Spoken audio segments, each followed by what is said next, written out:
사무엘상. 사무엘상하. 이 두 권의 이야기는 네 인물이 뼈대를 이룹니다. 바로 한나와 사무엘, 사울, 그리고 다윗입니다.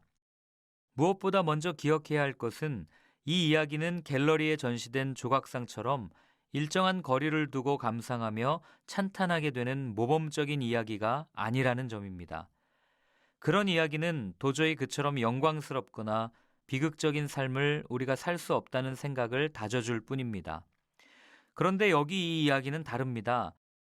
이는 우리를 있는 그대로의 삶 속으로 들어가게 하는 이야기입니다. 이 이야기를 기도하며 읽어 내려가다 보면 서서히 그러나 분명히 얻게 되는 바가 있습니다. 바로 인생의 참 의미는 무엇보다 하나님과의 관계 속에 있다는 깨달음입니다. 이 네 사람의 이야기들은 삶의 당위가 아니라 삶의 실제를 보여줍니다.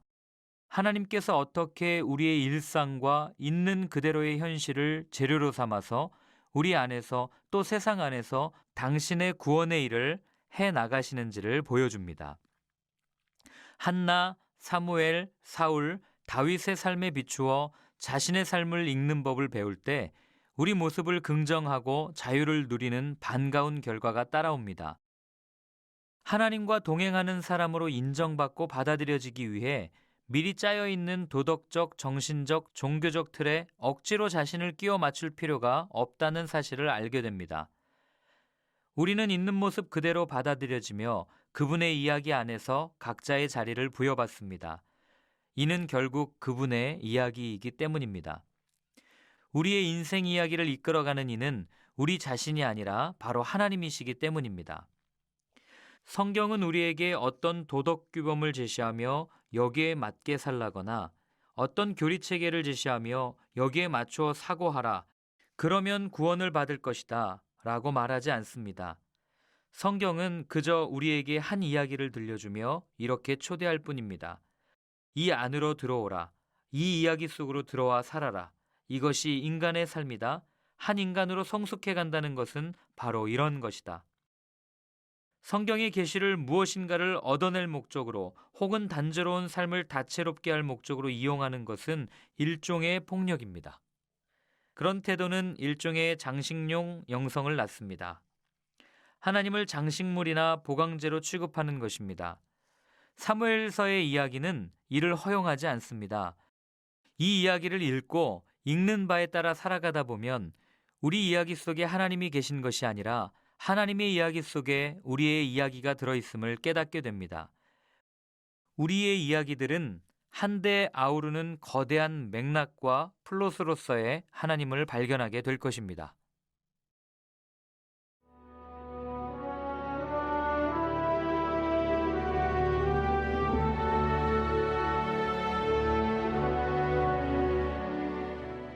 일장.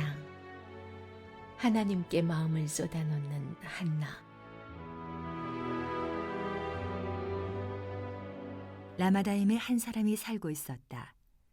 그는 에브라임 산지에 숲이라는 오래된 가문의 후손으로 이름은 엘가나였다. 그의 아버지 여호람, 할아버지 엘리후, 증조부 도우를 통해 에브라임 숲 가문의 혈통을 이어받았다. 그에게 두 아내가 있었는데 첫째는 한나였고 둘째는 분인나였다. 분인나에게는 자녀가 있었으나 한나에게는 없었다. 이 사람은 해마다 자기가 사는 성읍에서 실로로 올라가 만군의 하나님께 예배하고 제사를 드렸다. 엘리와 그의 두 아들 홈리와 비느하스가 그곳에서 하나님의 제사장으로 섬기고 있었다. 엘가나는 제사를 드릴 때마다 아내 분인나와 그녀의 모든 자녀에게 제사 음식을 한 몫씩 나누어 주었는데 한나에게는 언제나 특별히 더 후한 몫을 주었다. 그것은 그가 한나를 지극히 사랑했기 때문이며 또한 하나님께서 한나에게 자녀를 주지 않으셨기 때문이다. 그러나 한나의 경쟁 상대인 분인나는 한나를 모질게 조롱하고 아픈 곳을 건드려 하나님께서 그녀에게 자녀를 주지 않으신 것을 계속 의식하게 했다. 그런 일이 해마다 되풀이되었다. 하나님의 성소에 갈 때마다 한나는 을에 모욕당할 줄을 알았다. 한나는 끝내 눈물을 흘리며 아무것도 먹지 않았다. 남편 엘가나가 말했다. 한나여, 왜 울기만 하고 아무것도 먹지 않는 거요? 어찌하여 그토록 마음이 상한 거요? 내가 당신에게 10 아들보다도 낫지 않소. 한나는 음식을 먹고 기운을 차린 뒤에 조용히 그것을 빠져나와 성소에 들어갔다. 제사장 엘리가 하나님의 성전 입구에 늘 앉은 자리에 앉아서 직무를 보고 있었다.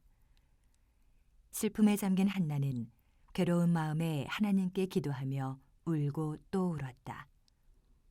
한나가 서원하며 아뢰었다.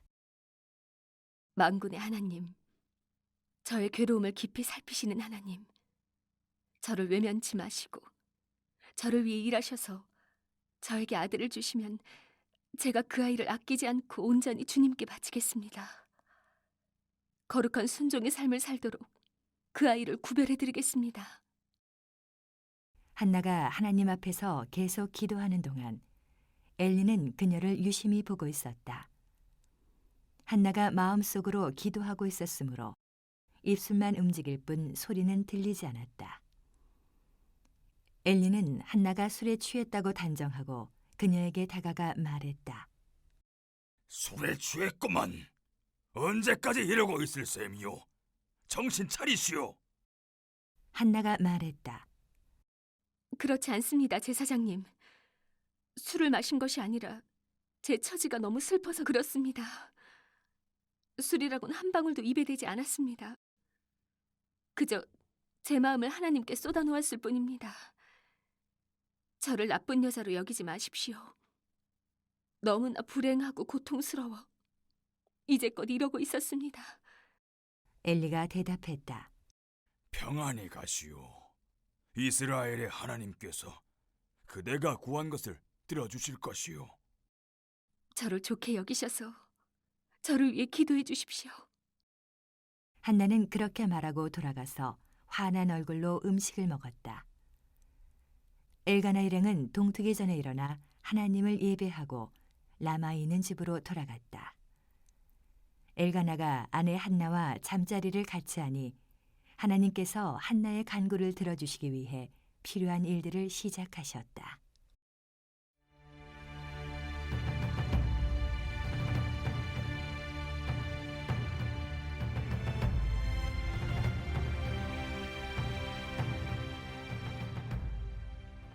사무엘을 하나님께 바치다.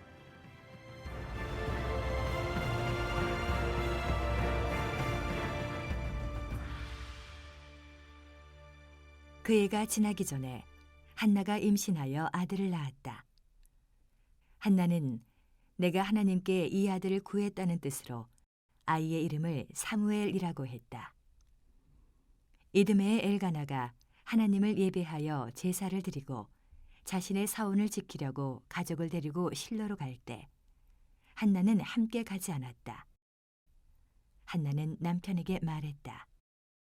아이가 젖을 떼고 나면 내가 직접 아이를 데리고 가서 하나님 앞에 바치겠습니다. 아이가 그곳에 평생 머물게 하겠습니다. 엘가나가 아내에게 말했다. 당신 생각대로 하시오. 아이가 젖을 뗄 때까지 집에 있으시오. 하나님께서 시작하신 이 일을 그분께서 이루시기를 진심으로 바라오. 한나는 아이가 젖을 뗄 때까지 집에 있으면서 아이를 길렀다. 그 후 그녀는 아이를 데리고 실로로 가면서 제사 음식 재료로 가장 좋은 소 1마리와 밀가루와 포도주를 풍성하게 마련하여 가져갔다. 그러나 홀로 떼어놓기에는 아이가 너무 어렸다. 그들은 먼저 소를 잡은 다음 아이를 엘리에게 데려갔다. 한나가 말했다. 제사장님, 제가 제사장님 앞 바로 이 자리에 서서 하나님께 기도하던 그 여자라면 믿으시겠습니까? 제가 이 아이를 구하며 기도했는데 하나님께서 제가 간구한 것을 이루어 주셨습니다. 이제 이 아이를 하나님께 바치겠습니다. 이 아이는 평생 하나님의 사람으로 살아갈 것입니다. 그런 다음에 그들은 거기서 하나님을 예배했다. 1, 2절. 이 부분은 사무엘 이야기 배경과 등장인물을 소개하는 부분입니다. 먼저 엘가나가 소개되죠. 그는 라마다임 소빔의 에브라임 사람입니다. 이 성읍은 후에 사무엘의 근거지가 되는 라마의 완전한 이름으로 보이고 베델 북서쪽에 위치했습니다. 여기서 엘가나를 에브라임 사람으로 소개하므로 아들 사무엘도 에브라임 사람이 되죠. 하지만 역대기에서는 사무엘을 레위 지파 사람으로 소개합니다. 학자들은 사무엘이 에브라임 출신이지만 나시린으로서 성막에 소속되었기 때문에 자동적으로 레위 지파로 입적되었다고 설명합니다. 하지만 좀 더 보수적으로 설명하는 경우에는 엘가나를 에브라임 지방에 살고 있던 레위 지파 사람으로 해석하기도 합니다. 엘가나에게는 2명의 아내가 있었는데 첫째 아내는 한나고 둘째는 브닌나입니다. 그런데 브닌나에게는 자식이 있었지만 한나에게는 없었습니다. 여기서 한나와 브닌나의 이름이 교차 대꾸를 이루면서 한나의 불임이 더욱 강조되지요. 구약에서 왕과 족장들을 제외하고 일부 다처인 경우는 드문데 첫째 아내 한나를 사랑하면서도 둘째 아내를 얻은 것은 한나가 불임이라서 자식을 얻으려고 그랬을 것입니다. 또한 이런 대조는 한나의 불임이 엘가나의 문제가 아니라 한나 자신으로 인해 생긴 문제라는 것을 알려주면서 한나가 사회적으로, 가정적으로 지위를 인정받기에 매우 힘들었음을 짐작하게 합니다. 3절로 8절입니다. 엘가나는 여호와를 제대로 섬기지 않던 당시 사사시대 사람들과 다르게 해마다 온 가족과 함께 성소로 올라가서 여호와께 예배와 제사를 드리는 경건한 모습을 보여줍니다. 그리고 이 성소를 담당하던 당시 제사장은 엘리의 두 아들 홈니와 비누아스이죠. 이때 한나의 자식 없음과 분인나의 자식 있음으로 갈등이 가장 첨예하게 드러납니다. 평소에는 서로 따로 지내며 갈등을 일으킬 일이 없다가 매년 실로에 있는 성소로 제사를 드리러 올라갈 때 두 사람의 갈등이 폭발했던 것이죠. 이런 갈등 원인을 4절로 6절이 설명하는데 제사를 드릴 때 나눠주는 제물목 때문이었습니다. 엘가나는 분인나와 그의 아들과 딸들에게 각각 그들 몫을 주어 제사를 드리게 했습니다. 그리고 한나에게도 한 몫을 주어 제사를 드리게 했습니다. 비록 엘가나가 한나를 매우 사랑하였지만 자식이 없었기 때문에 분인나에게 준 것만큼 많이 줄 수는 없었습니다. 한나는 자식이 없었기 때문에 제사를 드리러 갈 때마다 분인나보다 적은 양을 받았고 이것을 빌미로 분인나는 항상 한나를 화나게 만들고 격분시켰습니다. 격분이라고 번역된 단어의 원래 의미는 천둥입니다. 분인나가 얼마나 심하게 조롱하였던지 한나가 천둥 같은 화를 내었다는 것이죠. 그런데 이런 일이 한 번으로 그친 것이 아니라 매년 제사 드리러 갈 때마다 일어나는 연례 행사 같은 것이 되었습니다. 그런데 성경의 화자는 한나가 이렇게 분인나에게 수모를 당하는 이유를 반복해서 여호와께서 한나의 태를 닫으셨기 때문이라고 설명합니다. 성경에서 태를 열고 닫으시는 분은 여호와시므로 이 문제의 원인도 여호와시고 해결할 분도 오직 여호와밖에 없는 것이죠. 즉 한나의 불임은 한나의 잘못 때문이 아니었는데도 사람들은 불임이라는 이유로 한나를 고통스럽게 하였습니다. 이런 일이 있을 때마다 한나는 식음을 전폐하며 울었고 남편은 그녀를 위로하려고 애썼죠. 여기서 보면 한나에 대한 엘가나의 사랑은 매우 지극했다 하는 것을 알 수 있습니다. 엘가나가 어찌하여 라고 말한 것은 몰라서 묻는 질문이 아니라 충분한 공감을 나타내는 표현이죠. 하지만 아무리 지극히 사랑해주는 남편이라고 해도 한나의 고통을 해결해 줄 수는 없었습니다. 9절로 11절입니다. 매년 이렇게 남편의 위로를 받던 한나는 하나님께 기도하기로 결심합니다. 그리고 음식을 먹고 정신을 차린 후에 기도하기 위해 성막으로 갑니다. 이 문제를 해결해 주실 분은 오직 태를 열고 닫는 권능이 있으신 여호와 한 분뿐이라는 것을 깨달은 것이죠. 우리의 능력으로 안 되는 문제는 아무리 울고불고 하며 속을 끓여도 결코 해결될 수 없습니다. 오직 하나님 앞에 엎드리는 것 외에는 방법이 없죠.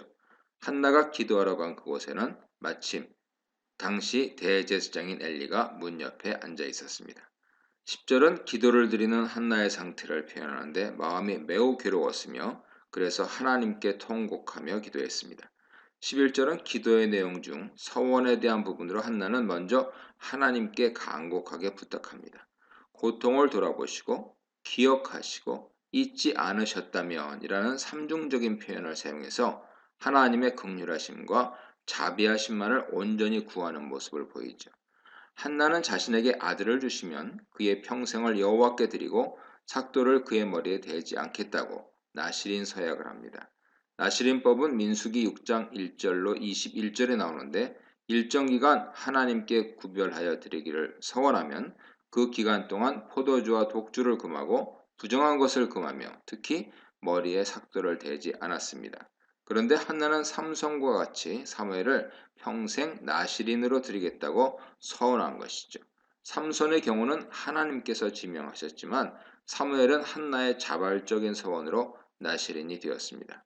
한나는 자신에게 아들을 주시면 그를 온전히 하나님께 바쳐서 하나님만을 섬기는 자로 살게 하겠다고 서원한 것입니다.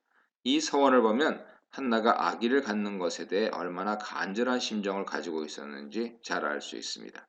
그녀는 다시 하나님께 바칠지언정 정말로 간절하게 자신의 속으로 아기를 낳고 싶었던 것이죠. 12, 18절입니다. 이렇게 한나가 간절히 하나님께 기도하고 있는 모습을 성막 문 앞에 앉아있던 엘리가 보고 있었습니다. 한나의 기도하는 모습이 소리는 내지 않고 입술만 움직이고 있었기 때문에 엘리의 눈에는 술 취하여 중얼거리는 것으로 보였습니다. 간절히 기도하는 것을 술 취해 주정하는 것으로 보았다는 것은 엘리의 영적인 눈이 어둡다는 것을 상징적으로 드러내죠. 엘리는 영적으로 암흑기였던 사사시대를 대변하는 인물로 영적으로 어두운 모습은 뒤에서도 여러 번 관찰됩니다. 그는 한나에게 묻지도 않은 채 성급하게 판단하고 한나를 질책합니다. 이런 엘리의 말을 듣고 한나는 자신의 마음이 심히 고통을 겪고 있는 사람으로서 현재 하나님 앞에 자신의 심정을 모두 쏟아놓고 있던 중이라며 상황을 설명하죠. 사실 너무도 고통스러운 사람은 이성을 잃고 울부짖거나 소리치거나 아니면 중얼거릴 수 있습니다. 폭력적으로 변하기도 하죠. 이런 행동들 모두 아픔을 하나님이나 사람들에게, 아이들은 부모에게, 학생은 선생님께, 국민들은 지도자들에게 표현하는 방법입니다.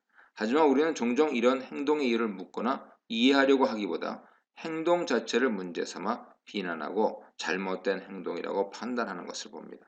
하지만 지혜롭고 선한 지도자나 부모는 먼저 그런 행동을 하는 이유부터 묻고 마음을 살필 것입니다. 한나의 말을 듣고서야 엘리는 한나에게 복을 빌어주며 하나님께서 그녀의 간구를 들어주시길 기원합니다.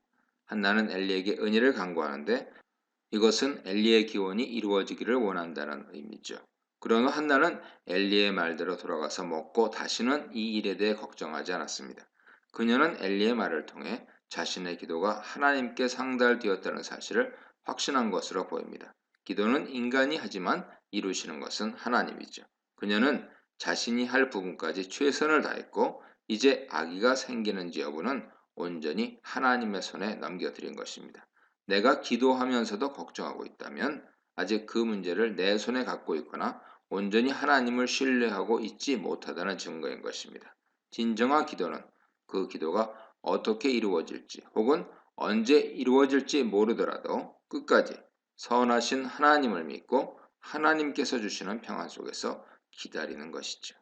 이 문단에서는 영적 불임의 사사시대, 자식 없는 불임 가문, 생명의 주인, 미래의 주인, 한나의 기도, 한나의 서원에 대해 묵상해 보시기 바랍니다. 19, 20절입니다. 여호와 앞에서 고통을 토로하며 아들을 달라고 기도한 한나는 하나님의 응답을 믿고 다음날 아침 일찍 라마에 있는 자신의 집으로 돌아갑니다. 여기서 라마는 사무엘상 1장 1절의 라마다임 소빔의 줄임말이죠. 한나와 엘가나가 동침하자 여호와께서는 한나의 기도와 그녀의 고통을 기억하시고 은혜를 베푸셔서 임신하게 하십니다.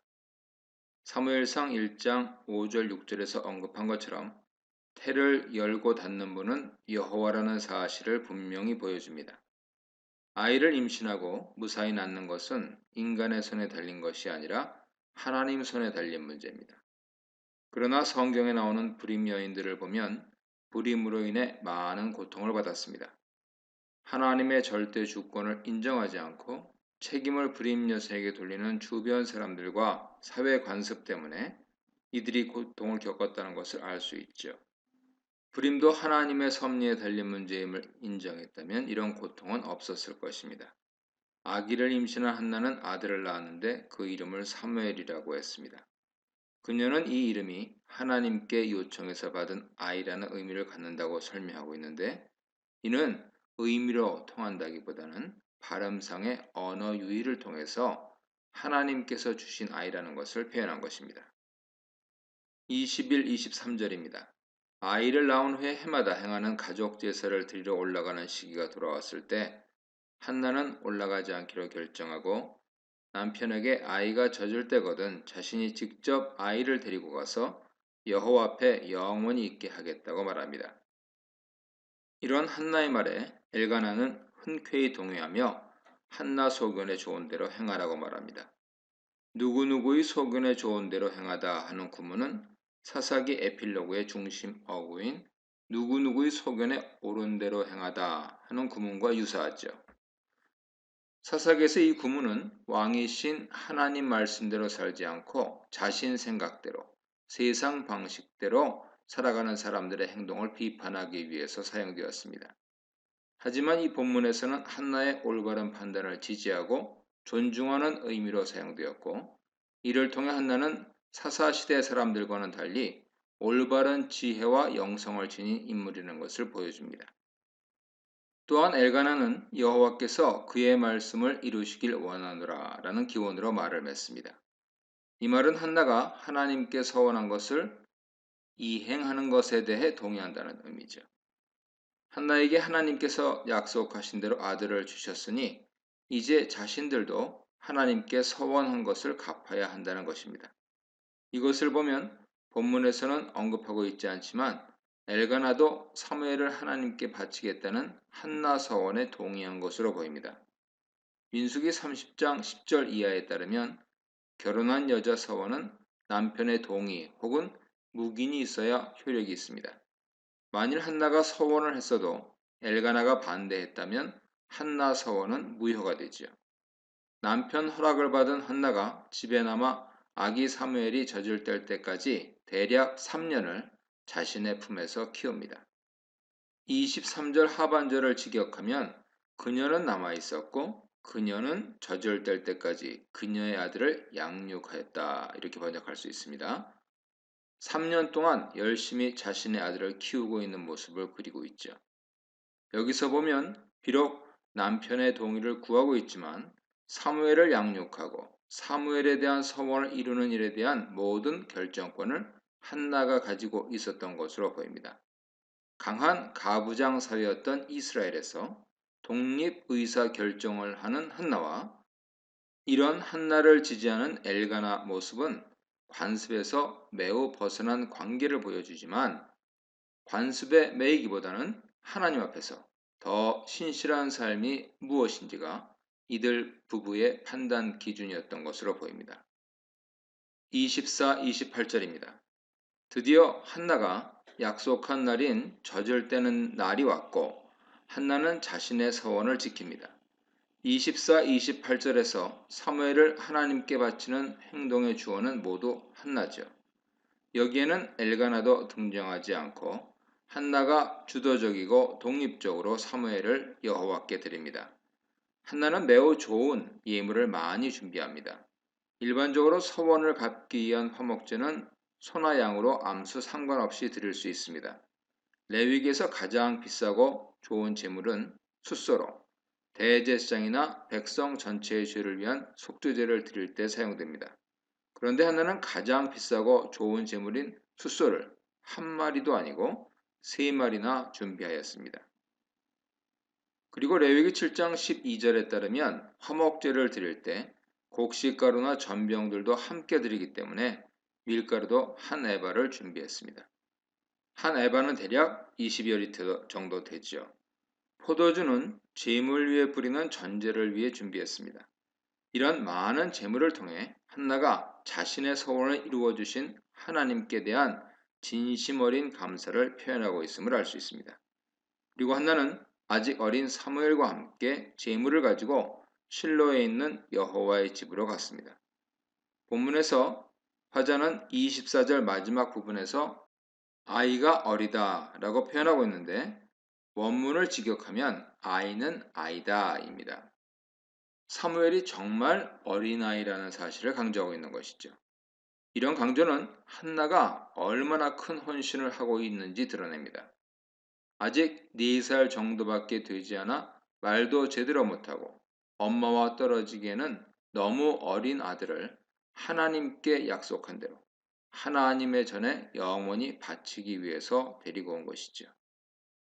한나는 먼저 숫소를 잡아 여호와께 서원제를 드린 후에 아이를 데리고 엘리에게로 갑니다. 여기서 사무엘이라는 이름 대신에 아이란 표현이 반복 등장하는 것 또한 사무엘이 아직은 어린아이라는 사실을 강조하기 위한 것이죠.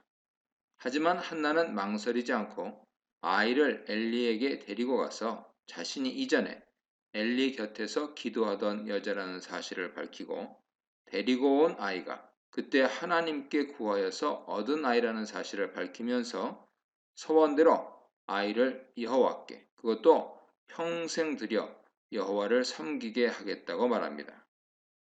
28절은 요구하다라는 단어 샤를 반복적으로 사용해서 하나님께 요청하여 받은 아이 사무엘을 이제 하나님께 드린다는 사실을 강조하고 있습니다. 그리고 그 결과 어린 사무엘은 엄마와 떨어져 여호와의 성막에서 여호와를 경배하고 섬기는 일을 하게 되었습니다. 28절 맨 마지막 문장은 한나가 사무엘을 하나님께 바친 후의 결과를 말하고 있습니다. 한나는 자신이 서원한 대로 사무엘을 나실인으로서 여호와를 섬기도록 하나님께 바친 것이죠. 이것은 너무나 당연한 말처럼 들리지만 한나의 하나님께 대한 충성스러움은 일반 사람의 것을 뛰어넘는 것입니다. 아이가 없을 때는 아이만 생기면 무엇이라도 다 할 수 있을 것 같지만 막상 아이가 생겨 내 품에서 젖을 빨고 웃고 아장아장 걸어다니고 엄마 부르며 애교를 부리는 아기를 떼어 놓아야 하는 상황이 되면 망설일 수밖에 없죠. 애시당초 맛보지 않았으면 모르지만 아이가 주는 즐거움과 행복을 알고 있는 한나가 그 아이를 자신의 품에서 떼어 엘리의 손에 넘겨주기까지 많은 갈등, 고통, 눈물이 있었을 것입니다. 아이를 데리고 도망이라도 갈까?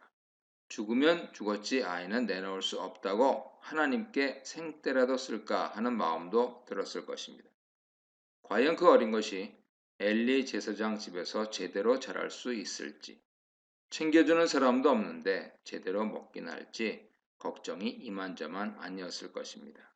하지만 한나는 그 사무엘을 떠나보내고 겪게 될 모든 고통과 걱정을 기꺼이 감내하기로 결심하고 자신에게 신실하신 하나님께 자신의 신실함을 보이고 있는 것이죠.